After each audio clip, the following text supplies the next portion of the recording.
Hey, Bill Platt here again, and I did not intend on making another video today, but this could not wait. This is important.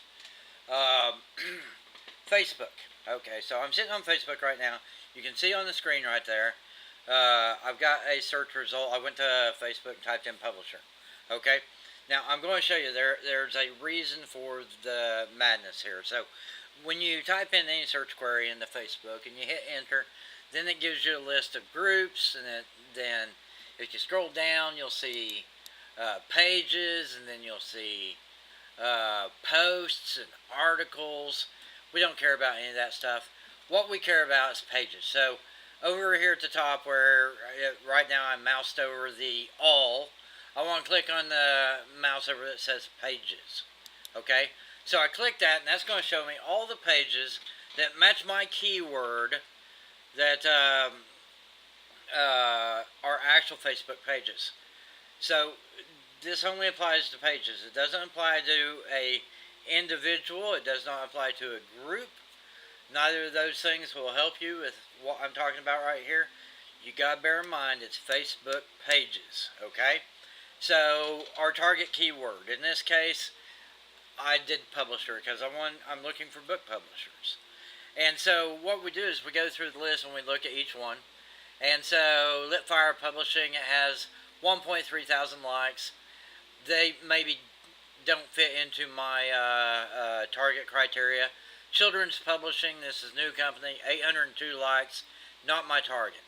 So I'm looking through all this, and the way I do this is like with this one here. So I open up Litfire Publishing, and then I'm going to look at that page, and this is something new that Facebook has done. It's just mind-boggling. I guess it's a transparency thing. They're trying to be more transparent now about who is advertising what on their platform, and it's a good thing in a way, and it's a terrible thing in a way. So you scroll down. If you look over here on the left hand side of the page, you scroll down, there's this link here, info and ads. And that's where we're going right now. So I'm going to introduce you to this, info and ads. And if you click on it with somebody like this particular page isn't too high. It's not going to give you what you want because there are no ads to show on this page. So that is something that I'm not going to pay attention to now. So this one, I'll just close it, and then I'll go back to another publisher, and I'll go down. This has got 5.8 thousand likes. So I can look at their webpage, open it in a new tab, and look at that page and go to the info and ads. And this one also, there are no ads from this company. So it's going to take you some time to dig through and to find the people you want to find. So one of the searches I did was Johanna Basford. And if you don't know her, she is like the face of adult coloring books. And I went to her particular page, and I scrolled down to info and ads, and Johanna Basford is not advertising on Facebook. We know she sells a lot of books, we know she does advertising, but she doesn't do it on Facebook. So it's pointless to go to her page because we're not going to find what we're looking for there. So there is some time involved in the process of finding the people who have actual ads. Now, the reason we're doing this is we're looking for somebody who is in a similar industry to ourselves. Somebody who is maybe a direct competitor for what we're doing. And those folks will be able to look at every ad that they are currently running on the Facebook platform. Now, why that's important is because not only do we get to see the ad that they're paying for currently, we get to see how the ad is structured, and we can model it. Ideally, we should want to model it. Most people taking advantage of this are straight up copying the ad. And I'll tell you about that in just a minute, because of the way I learned about it. So we go through here and we find the pages that we want to see. So I'll go ahead and close this window. I know what's behind that tab, and I'm going to scroll on down till I find it here. And right there, Scholastic. They got 391,000 likes. And I can open their page into a new tab. Then I can come down here to Info and Ads. And looky there. I can see all the ads that Scholastic Publishing is running on Facebook right now. So I get to see in this one, this is a video ad. Not only do I get to see the video ad, but I get to see the text behind that video ad. And there's a link there. I can click the link and go to the page that people would go to if they saw that ad. And this is the page that comes up. So they're taking you to a sales page where you can pre-order the book for which they just showed you an ad. Isn't that neat? So let me go ahead and close that. And I'm going to scroll down. And that is the only ad that Scholastic is running right now. They've got one book that they're trying to promote, and they'll send you directly to the pre-order button for this particular book. Isn't that neat? So the guy who I was watching just now who's talking about it, he said the thing that kind of sucks about it is most people don't have the creativity to model what they find. They copy word for word what they find. So he has taken all of his ads offline. He had one ad that he was running for 2 years that worked very well for his business. And all of a sudden, after 2 years of running perfectly fine, without problem, making a lot of money, all of a sudden his ad started performing poorly, and he couldn't understand why that was the case. And they went, and one of his marketing manager went, and he discovered this Info and Ads. And then he went out and he started looking around, and he found literally dozens of websites that were modeling his exact same ad. They took the same video, transcribed the video, shot their own version of the video, put together with word-for-word copying of the text in the ad, and started competing against him with his own content. And it pretty much killed his ad conversion. So now he took that ad offline. He no longer runs that ad at all. Now he runs a very slick system where he's got the videos. He's got like 3 or 4 videos. They're all promoting a squeeze page. You go to the squeeze page, you can copy it if you want, but here's the reality of it. All that's there is a sales page and a send me a message. So fill in the blanks, send me a message, I'll decide if I'm going to work with you or not. And that's his approach right now. There are no buy buttons. They're not being sent to a actual sales page. They're being sent to a fill in the blanks, fill in the form, and send me an email sales page. So he has basically taken his entire sales funnel and moved it behind the curtain so that people like you and I couldn't look at it. And he had to do that. And I can't blame him for having done so. He's talking about one of his clients is a gym membership program, sort of like Planet Fitness or something along those lines, but it's a local establishment. And they had a ad funnel that was working really, really well.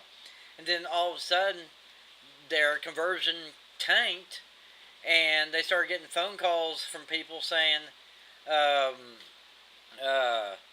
how are you different from your competition? And they start ticking off what makes them better than their competition, and they said, yeah, but the other guys are saying they do the same thing.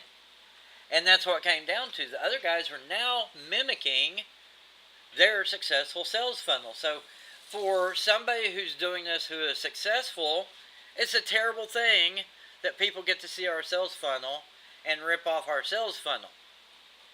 For people like you and me who are learning the advertising biz, we're trying to figure out how to put together social media promotions that convert Facebook visitors into people who buy our books.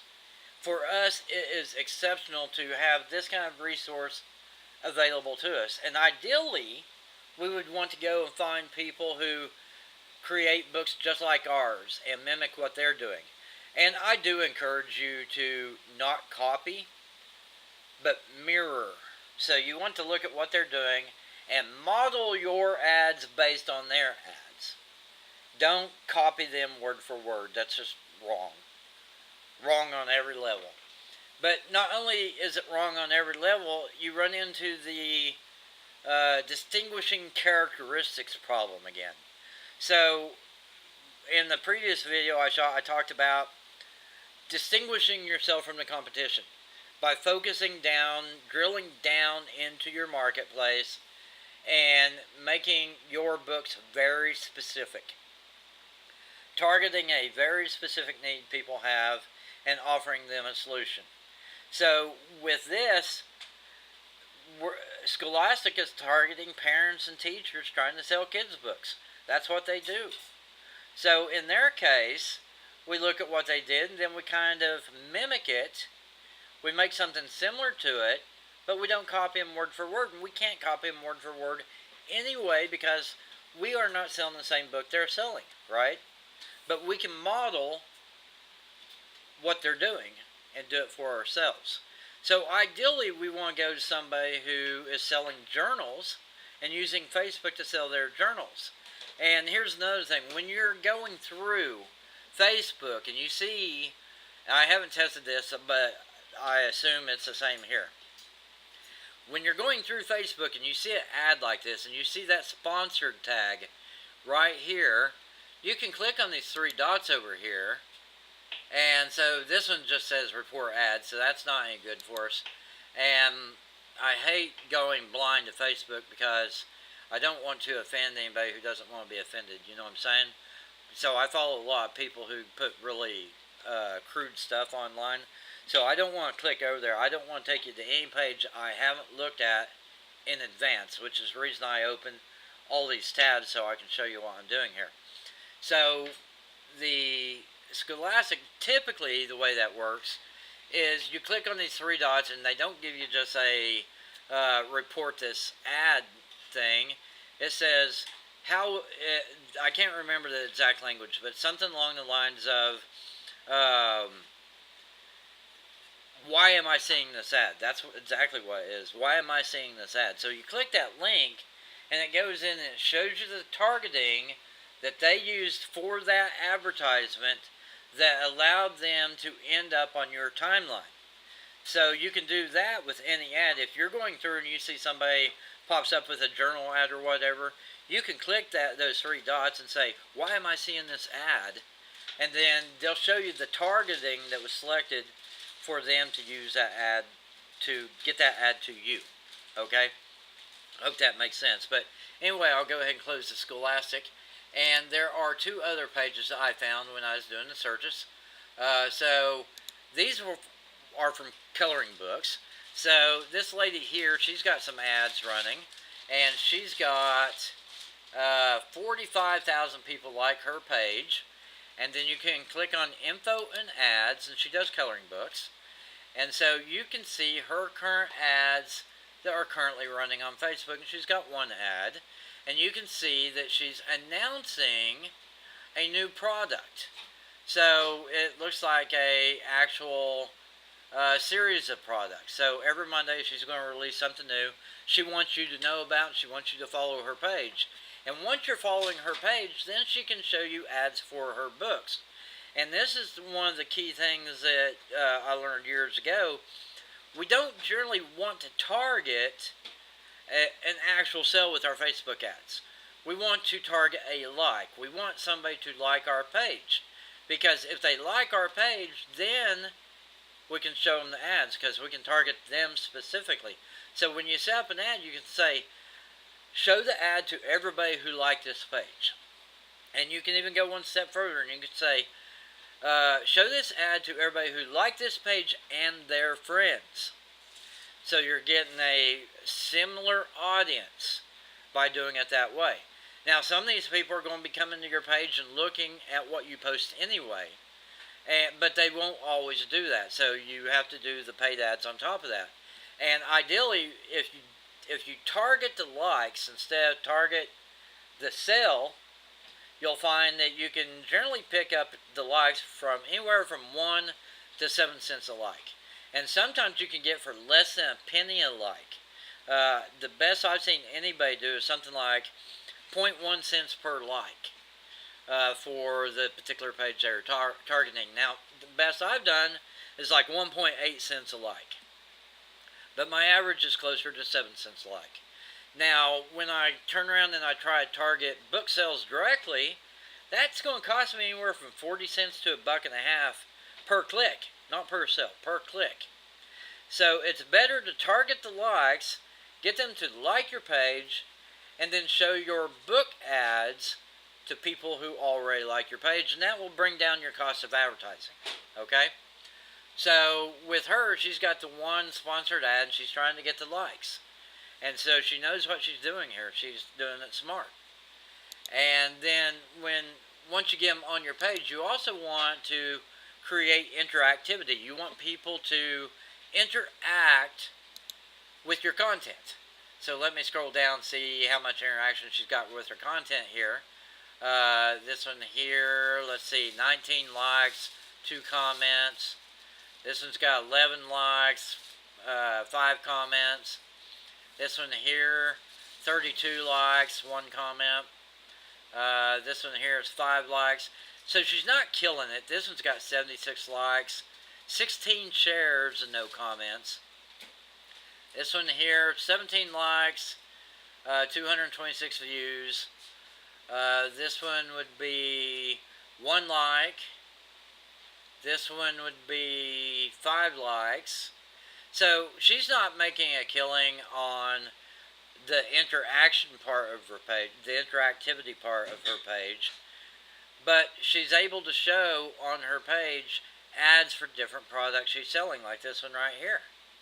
So that's kind of what we're aiming for with our advertising. We want the likes, then we want to be able to show them our products on our page, and then if you want to get more exposure, don't target a general audience, but target the people who like your page.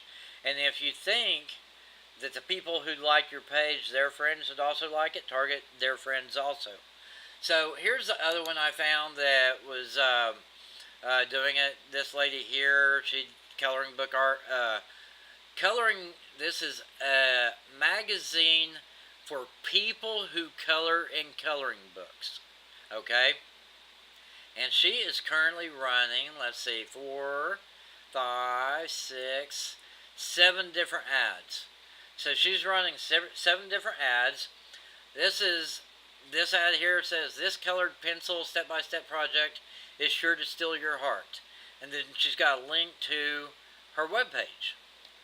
And then this one here, "Can't get enough of CP goodness? Browse our best-selling books and grab your pencils and dive in." And then she links directly to her page. So each one of these are paid ads that are targeting directly to her page. Now, if she would, and I guarantee you she's paying more for it, because Facebook wants you to keep the visitor on Facebook. They don't want you sending the traffic away from Facebook. If you're sending the traffic away from Facebook, it's something like 50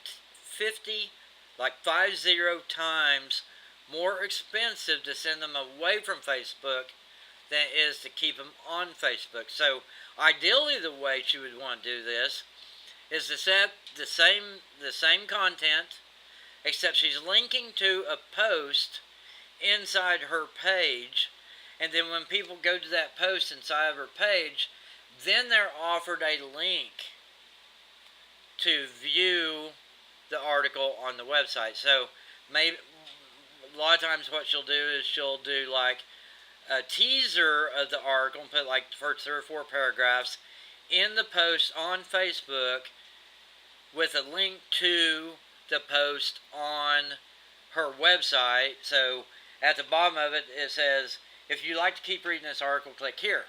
And then it takes you to the more tag on your website, which is where people would start reading once they click through, so they don't have to read the same content twice.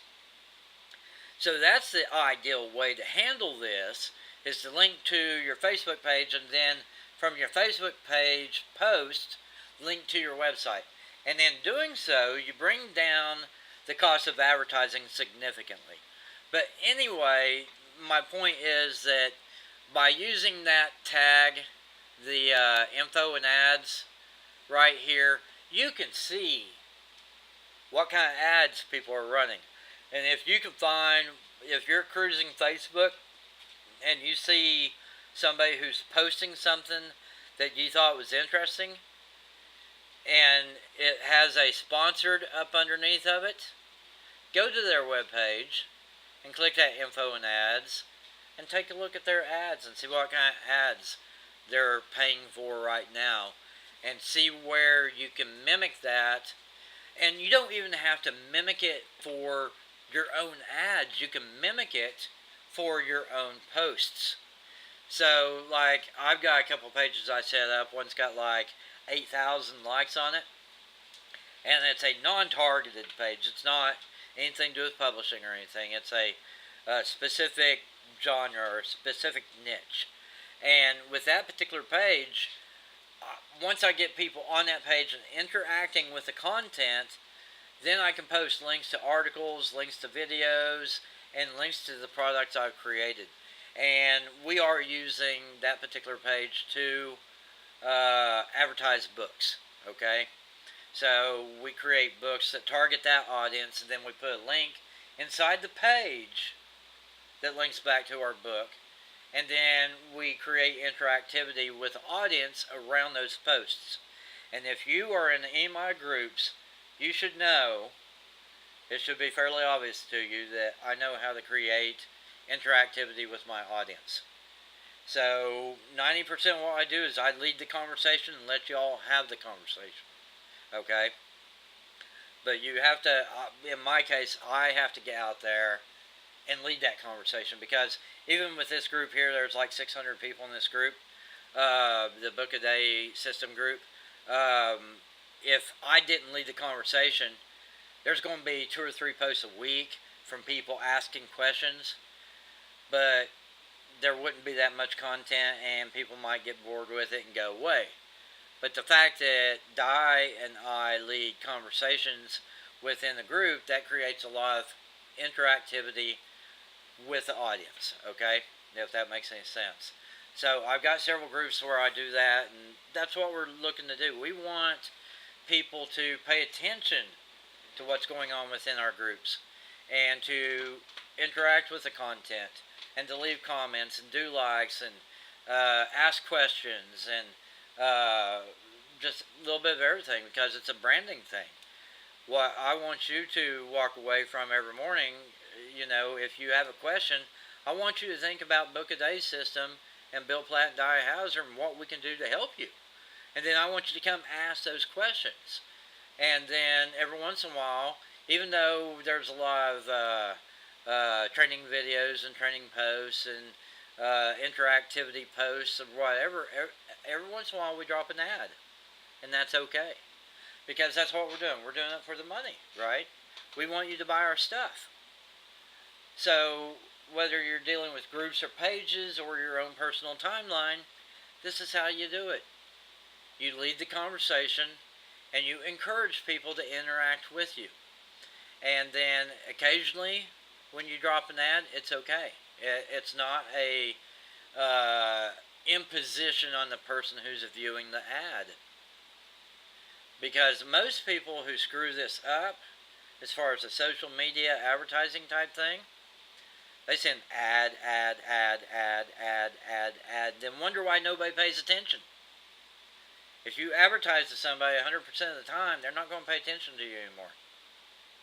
They pay attention because they like you as a person and they can interact with you. And then you can drop an ad every now and again, And that's kind of the way it works out. So I hope this has been helpful. And just remember, info and ads in that bottom corner right here. left side of the page, info and ads. And you can spy on what your competition is doing. Until next time, this is Bill Platt.